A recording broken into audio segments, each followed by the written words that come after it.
"Good morning, sir," he whispered to the old beast, who had not yet committed to waking from its nighttime doze. He crossed to the pony's water trough, which he knew from his foray through this way but hours before to be half full. The men also knew that at any moment he would hear a scream that would likely rise to shriek pitch. Women love to draw attention to newly discovered horrors. And then haste would be required, lest he be caught by the screamer's goodly neighbors while rinsing blood from his hands. He set to the task with vigor, a smile tugging up the right side of his wide mouth.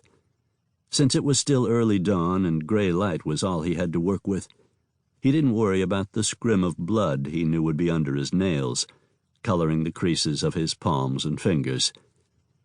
Satisfied his hands were clean enough, he once more bent low over the trough and splashed 2 handfuls of water on his face and throat, rubbing any flecks of blood that might still be there. He unbuttoned the large, spattered shirt, peeled it off, and laid it on the ground, arms wide as if to welcome the rest of his ensemble. He'd nudged his brown trousers down to his knees when the screams began. Despite his dicey situation, the big man could not help but smile.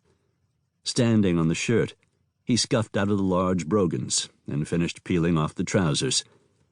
Beneath these clothes, he wore black silk sleepwear, shirt and trousers, and black close-fitting house slippers. He bent over the soiled clothes, tied the sleeves and tails and collar into a tight bundle, and carried them with him as he bent low and left the still drowsy pony's paddock. The big man resisted the urge to whistle, and instead hummed a nearly silent, low tune of sheer joy that only came to him when he'd completed a performance. They had been quite the couple, he mused.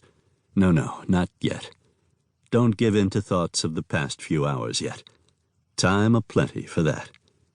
First he must pass behind 4 backyards to return to the rear of the Star Town Hotel and rooming house, where he'd propped open the back door with a slender wedge of wood.